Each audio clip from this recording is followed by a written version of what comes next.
campuses that I see where they're able to think about the creation of a space for student success, but also think about what that means in terms of what they can do differently in their organization or how they serve students or how the culture responds to what students' needs are. Those are the ones that are really intriguing to me because the institution's thought holistically, not just about, oh, here's a new space, let's go use it, but really, how can we also adapt ourselves and our behaviors to better serve our students? That was Lora Strigens, Vice President for Planning and Strategy at Marquette University. Laura brings a really unique perspective and plays a unique role. Not many folks lead capital planning and strategic planning at their institution. We had a great conversation about connecting the two so that space advances the institutional strategy, and we talk about making better decisions with better data and by better engaging people. We talk about connecting the dots because facilities are a kind of common thread touching all the functions of a college or university. We talk about how to create more meaningful, memorable experiences for people. Let's dive in.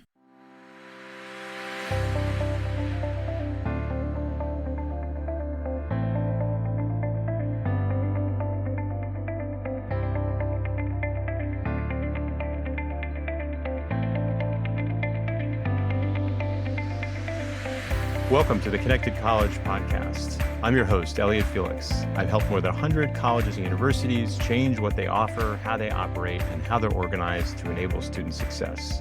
And if you're a leader in higher ed and you think that the silos and separations get in the way of student success, then this podcast and my book, The Connected College, are for you.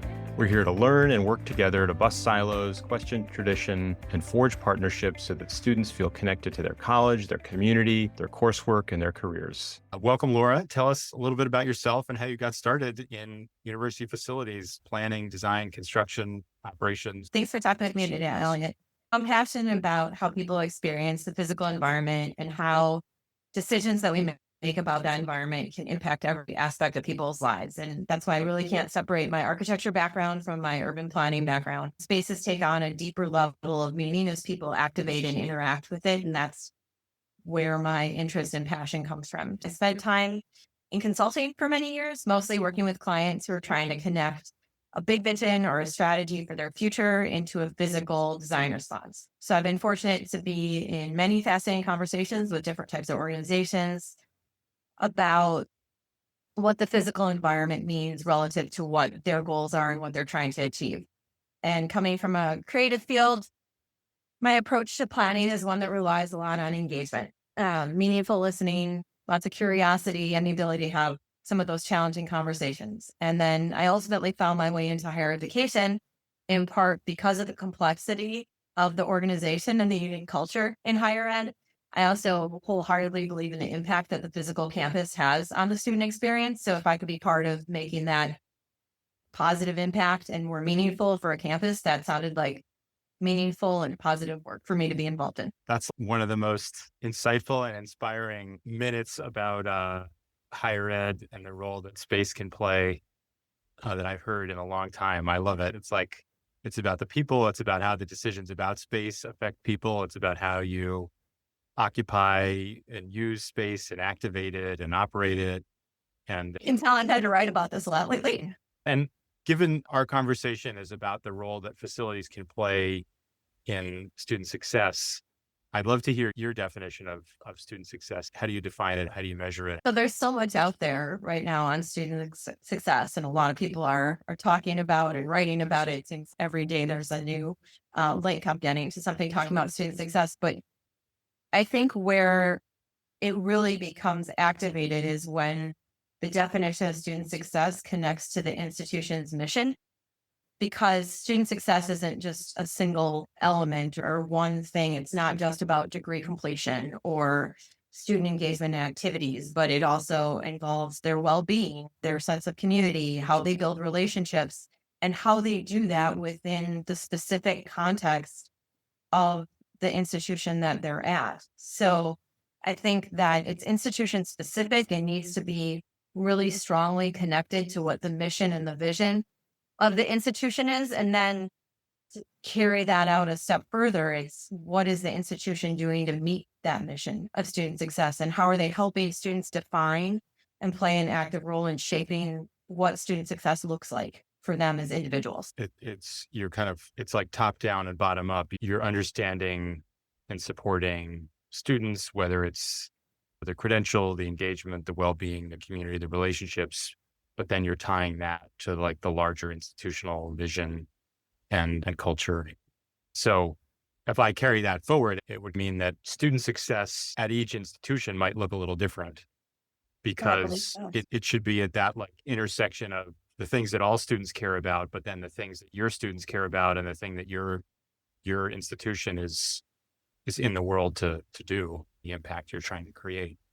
I think as institutions are trying to define their own unique value proposition to students, right? We're trying to recruit and attract and retain and ultimately launch these students into the world. That's where that unique definition of student success is really meaningful, because it is the differentiator. Every institution has a different way of articulating and carrying that out for a student. So if you're going with the generic, like student success equals first year retention and 6-year graduation rate, you're losing the opportunity to differentiate yourself and to think about what's unique about your institution in how you recruit and retain people. Yeah, and it's not just what you do, right? What the metric is, but also how you do it. And what role do you see college and university facilities playing in enabling student success? So the cool thing in my view of student success is that every aspect of the university's programs, operations, people contributes to student success. And so facilities are no different. When it comes to the built environment, we have to ask ourselves, how are the decisions that we're making about the physical campus and space, how are they acting in support of our students' ability to be successful on their journey on our specific campus? So at a residential institution, such as the one I'm at, a campus is a student's home for a number of years. And if you think about the most basic needs that you have around that definition of home, safety, food and housing security, access to health and wellness services, all of those have a connection to the design of the built environment. And therefore, it's incumbent on universities to think about how we can create stability and meet those needs for students in their home away from home. The other thing I'd say is probably a less mentioned perspective on this is that the reality is that facilities and auxiliary units on campuses employ a very large number of people, custodians, grounds crew, dining professionals, and those individuals often have impromptu interactions that lead to relationships with our students. And if we value belonging and community as integral to student success, everyone from a custodian in a residence hall to the top level administrator has the ability to impact that experience for students. I love that. It's the story of the custodian at the Johnson Space Center. Somebody asks him what he does, and he doesn't say, I mop the floors. He says, put people on the moon. And it's a way, especially if you're having the direct interaction with students, to see the everyday as part of that bigger mission, vision. Hopefully it's a good motivator for people that work throughout the institution, right? How do you find your own personal connection as a staff member or a faculty member to the university's strategy or to the university's vision? If you see it through that lens of enhancing student success or enabling that student experience to be something really special, it's a lot easier to find yourself in that strategy and that vision. The premise of my book is that student success isn't something that happens by accident. It happens by design. And design is a useful mindset and skill set for enabling it, where you're understanding people, you're making connections, you're testing things out. As a designer yourself, I'd love to hear you riff on that. What role do you think design thinking can play in student success? We know that how college and university look today is going to be different in 5 years and in 10 years. And there's, so much information about all the challenges and pressures that higher education faces and demographic changes. And I think that's where the ability to think creatively and to be able to think on our feet about how we can respond to the changing nature of our student population and what actually makes for a great student experience. That's where design thinking and bringing that creativity to how we develop strategy and how we go about our planning activities, that can really help us as we move forward. So I'm obviously biased being in a planning and creative field, but I think that's the type of thinking that higher education needs right now in order to make significant changes and thrive in the long haul. I would love to hear a little bit about the changes coming for university facilities. What's like changing the way that facilities are planned or designed or built or occupied that you think people in your shoes need to be thinking about in the future? I think you were spot on when you said that a lot of it has to do with how we go about planning and designing Mhm. and using the built environment to support the changes. Not that the space or the built environment is so dramatically different or unlike anything we've ever seen before that we can't think of those solutions, but it's really how we go about doing the work. I think now more than ever, if institutions are trying to make significant investments in capital, it requires the ability to think about the myriad of factors that add to that complexity to change people, process, programs, culture, in a way that accompanies and supports the type of investment that they're making in capital. In a very practical sense, that means placing some greater rigor around how institutions make decisions about capital investments or how we make choices to stop investing in things that are no longer serving the strategy around student success or the student experience. I think there's increased pressure to demonstrate that space is being used effectively and efficiently on campuses. And so that's just a very practical challenge that's influencing how planning happens. There also needs to be greater attention to things like deferred maintenance and operational strategies because we have, as many campuses do, aging infrastructure, aging buildings. And what about as you think about specific spaces? I think that was really good big picture thinking about like demonstrating space use and deferred maintenance and buy-in to effective decision making and change management. What about as you think about the facilities themselves? What are the spaces of tomorrow that are going to look very different or work very differently than they did in the past? I think the exciting thing is that any space on campus has the ability to have an impact on student success, but things like student success centers that bring together multiple types of support services that help students from their first day that they set foot on campus to their first destination post graduation, and thinking about that whole spectrum of what a student needs to be successful on their journey at the institution, academically, socially. Those types of spaces, I think, have changed a lot and will continue to evolve as we understand more what students look for in terms of support and what are the resources that we can provide them with that best help them along the way. Beyond that, looking at things that facilities that support student well-being and student sense of belonging and community, I think are pretty central to student success. We know that students are here not just for their academic programs, but also for the experience they have outside of the classroom, how they build relationships with other students, how they build relationships with faculty and staff and people in the community. And I think that some of the spaces that surround and support well-being, mental health, physical health are really integral to thinking about that student success component.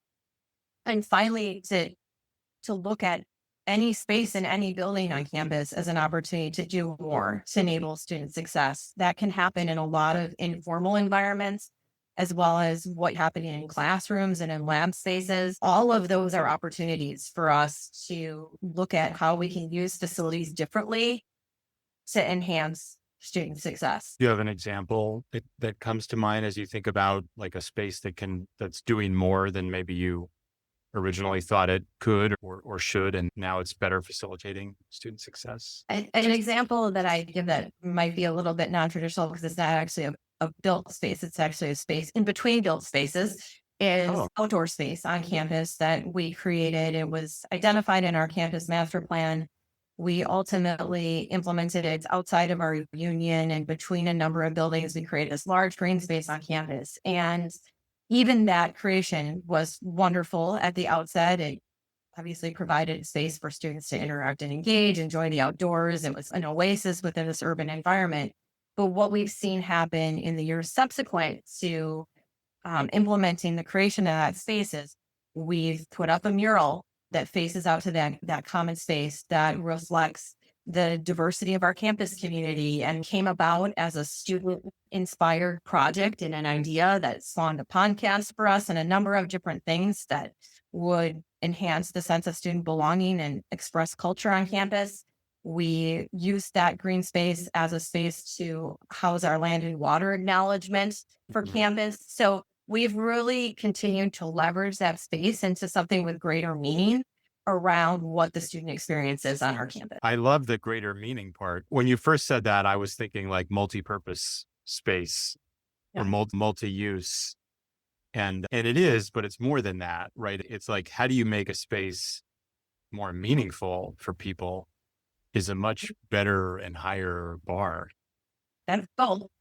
So you talked about student success centers. I've done a lot of work transforming libraries into student success hubs. And you mentioned this outdoor space with the mural, the programming, the podcast, the land acknowledgement. What are some other examples at your institution or elsewhere you've seen of facilities really intentionally enabling student success? 2 examples that I could give. One that's happening right now and is under construction on our campus, and one that we implemented a few years back. A bit different in scale and purpose, but both played, I'd say, a significant role relative to student success.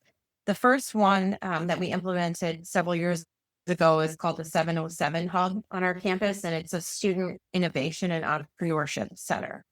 And what's unique about that space is that it came from an innovation challenge that we had on campus that was open for proposals from anyone on campus. And we actually had 2 students that came up with this idea of creating an innovation hub on our campus. And we worked with them and faculty and staff to renovate and create this space that's prominently located in the heart of our campus that became this home for students to test out creative ideas, to meet with industry partners and other community organizations to help launch ideas and test things out. And so to go back to what we were talking about earlier about design thinking, this is a way for our students to live that out every day and for our faculty and staff to get more comfortable with that exploration of ideas and testing of ideas. And so that was a relatively modest investment that our campus made in a space like that, but it was one that has paid great dividends in terms of the impact it's had and just the building of a culture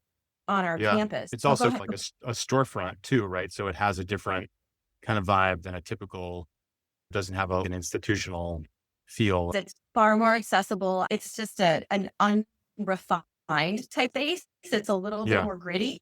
And I think because of that, there is a level of comfort and almost less formality around how people engage in that space. And I actually think that is good. It provides a diversity of type of space to engage on campus that we didn't have before.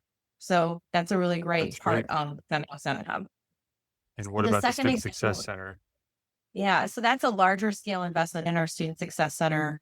It was fueled by a generous philanthropic gift that our campus received, and it's in a portion of our library. So we took 2 floors of our library, and through some really creative thinking with our Dean of Libraries and her staff, we looked at how do we consolidate some of the service points that we have, consolidate some of the stacks and things that were taking up very valuable and beautiful square footage within our library, and create this space where we could bring together multiple programmatic components that play a significant role in student success, like career services, tutoring, academic program support, peer mentoring, a hub for our diversity and inclusive excellence programming. And how do we put that all under one roof so that students have this one-stop first destination to find resources and find support? And that doesn't mean that they won't go out to other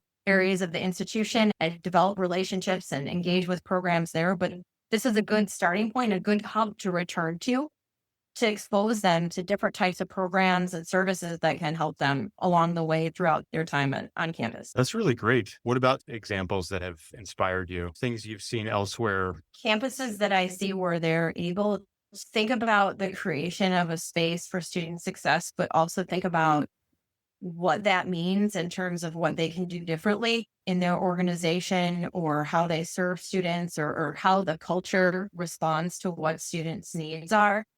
Those are the ones that are really intriguing to me because the institution's thought holistically, not just about, oh, here's a new space, let's go use it, but really, how can we also adapt ourselves and our behaviors to better serve our students? I want to go back to a couple of the other things you mentioned earlier to pull on those threads a little bit.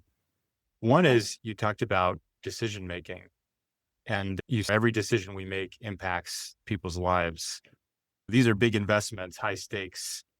What's your advice on making good decisions about facilities?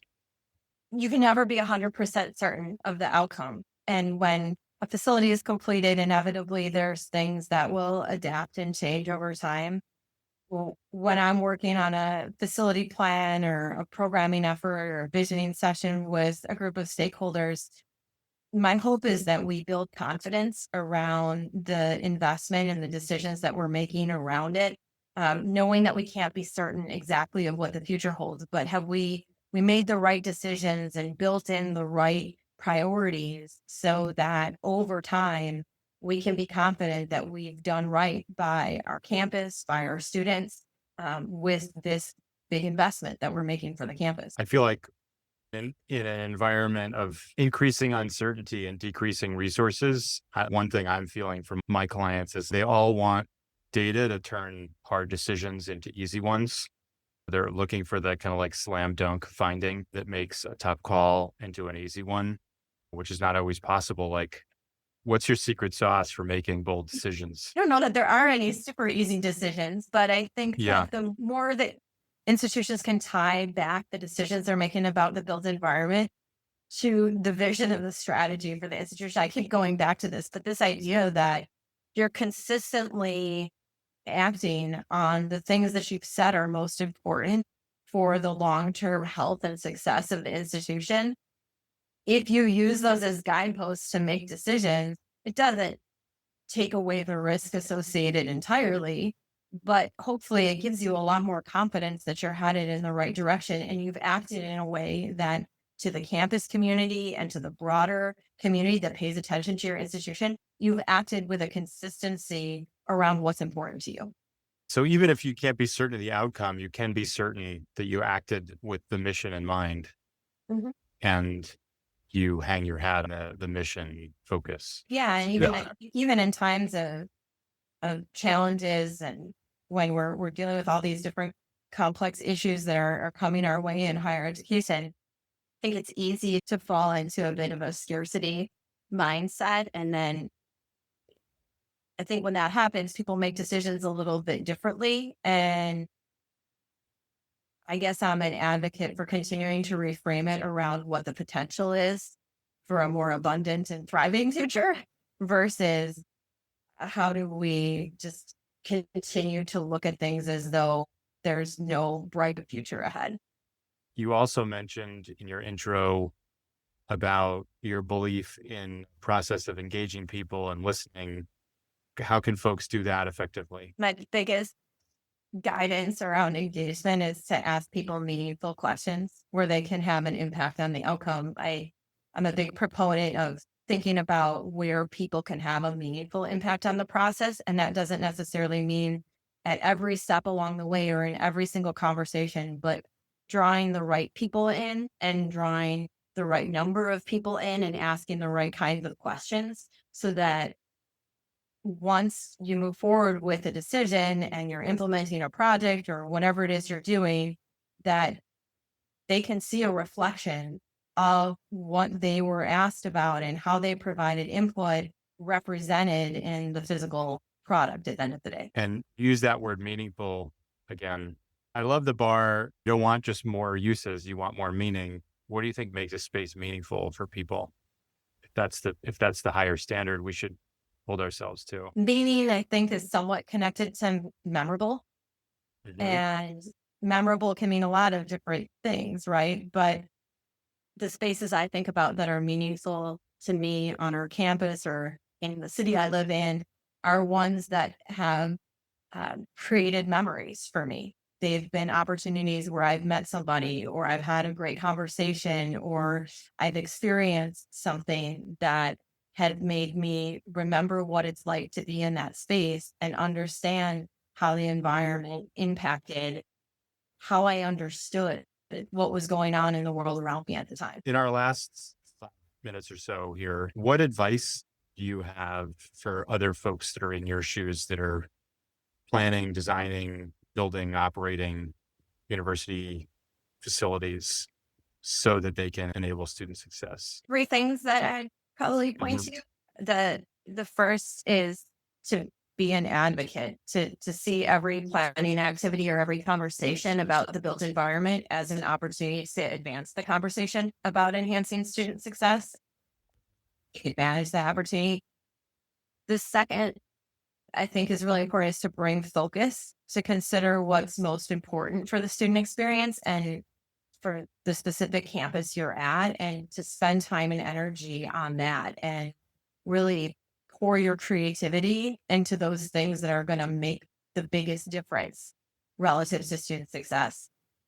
And then finally, I think planners are in a unique role where we have a pretty broad perspective on what happens in the organization and with among all the different campus partners and stakeholders. And so I think they have the opportunity to be a dot connector, which is to help bring that broad perspective around how the actions around people and programs and culture can work hand in hand with interventions in the physical environment to support student success and then connect it back to the overall mission and strategy of the institution. Those are three great pieces of advice.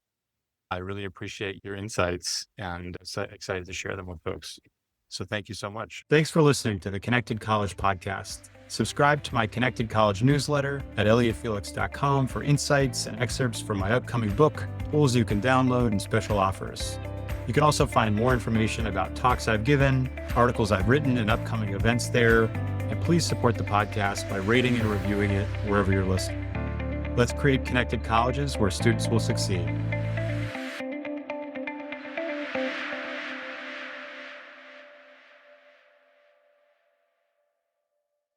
Thank you. Thank you.